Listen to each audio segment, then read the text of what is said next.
What's going on, guys? As you can see here, I have a MetaQuest 3 headset on today, and we're gonna try and win a Battle Royale game with this on. Now, to give you a little bit of an explanation, I managed to link up my desktop to this headset, so it's running whatever is going on my desktop and sending it to my headset. And I'm gonna try and use my keyboard down here and my muscle memory and win a solos match. And I don't know how long it's gonna take, but I hope if you're interested, it'll answer this question.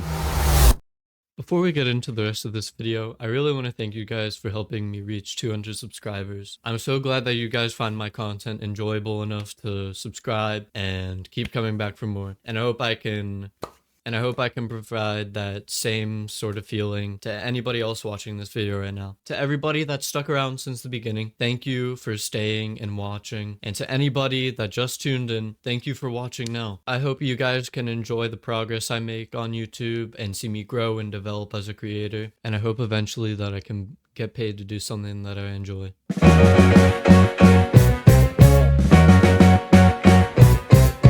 I feel like most games start with a lot of ambition and hope that you're gonna make it through, and that's how I felt during this, but unfortunately, early on, I made a grave mistake, and I'll just let it play out for you. Holy, what the...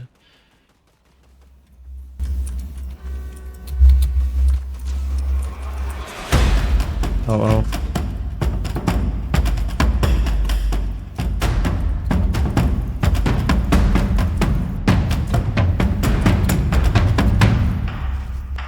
Oh, you gotta be kidding me.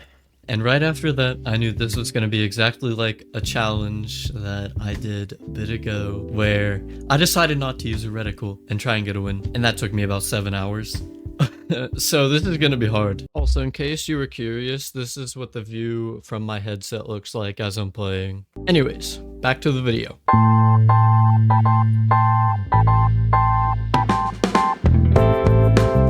I don't know if I'd call game 2 worse or better, because right off the bat I barely got any loot to start off with. I was getting shot at, almost died, and decided to get out of there as quickly as possible. I also encountered an interesting visual glitch with the clouds and the storm, and had to have a little laugh at that. Then my arch nemesis, the Segway, came back to bite me, but thankfully I got away this time. But unfortunately I got into a fight and ended up dying because I couldn't aim. After that, I thought going into the pit would help me warm up my aim and get better and get more comfortable, and you know, that was going fine until for some reason my computer decided to play a trick on me and I got almost 1,000 ping. How does that even happen? The next few games all end in the same way. Game 3, I died just a bit after mid-game. Game 4, I came in second place. Game 5, I got chased around the map and killed off spawn by this kid who would not stop chasing me. I mean, seriously, what kind of person does this? I have no clue how long this is gonna take because it's 6:35 and dark somehow. I started this at like 10 or 11, and that was editing and video producing. Still nothing, no wins, and I'm waiting for this thing to charge right now, and I'm in the middle of editing, and I'm just thinking this is gonna take a while because I get like 2-3 games at a time out of this thing, and then I gotta wait like an hour or two for it to charge back up. This might honestly be one of the hardest challenges I've had to do yet. You see, a funny thing about stubborn people is that they know when to be the most stubborn at the right times. And this was one of these times where I wanted to get off, but I also just wanted to get this over with.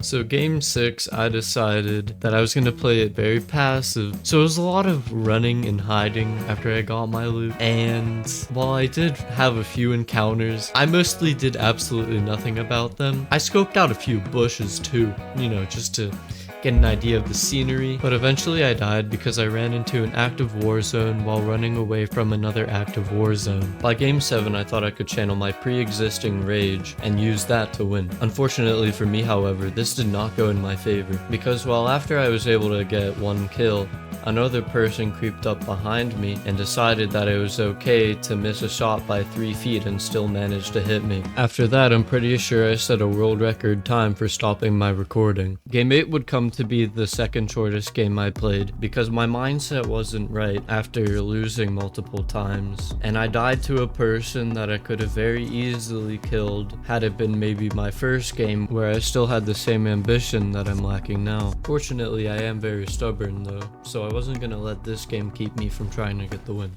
Game 9, I was dialed in and feeling confident in my ability to play well, so my strategy was to land far off in Whiffy Wharf so that I could stay alive early game and get the stuff I needed without being bothered by other players. I encountered this kid that I probably could have killed had I pushed him, but I decided to get away and not worry about him and just focus on staying alive. But in the process of doing that, another kid came at me and done what I should have did to that other kid and pushed me, which in short sent me back to the lobby.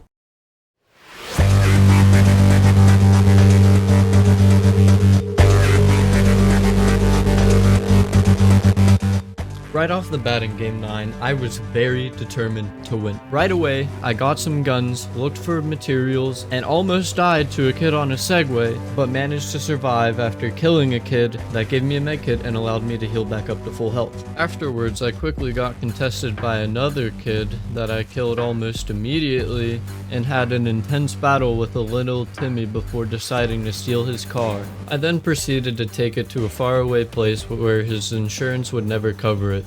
The Andromeda Galaxy. Nah, I'm just joking. I got out of it to kill someone, got back in to run away from the evidence, and then proceeded to hurl it down a mountain. I then spent the next minute not understanding the laws of symmetry and thought that I could hide in this little roof by placing myself in a different spot even though it's the exact same height no matter what. After that, I found the ghost of the person that killed me earlier that was on the Segway hacking the chest on it. I then proceeded to partake in an epic battle that I ran away from shortly after. After that, I decided to go with the ever favorable bush camp strat, which I popped 2 kills off of and managed to claim a victory crown from. There was also a nice bit of loot to use that would help me during endgame. I then stole another vehicle and tested its mountain scaling abilities. I almost got another kill, but then it got stolen, likely due to the fact that my arch nemesis the Segway decided to pass by. I then realized I had a crucial height advantage being on top of a mountain and decided to make a base on it to cover myself and shoot at anyone down below. I made the very smart decision of going down the hill and breaking all the trees to get as much wood as possible and refresh my materials in case of a fight that I might have later.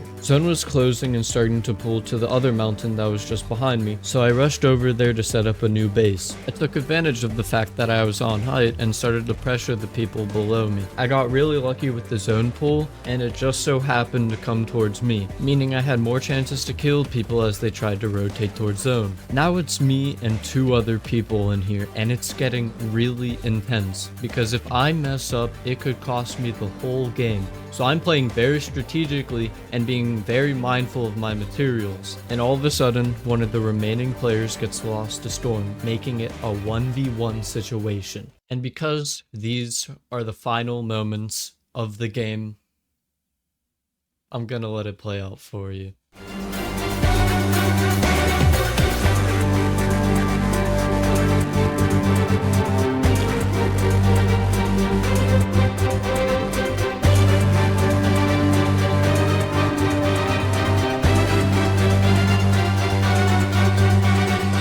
Yes! Oh my god!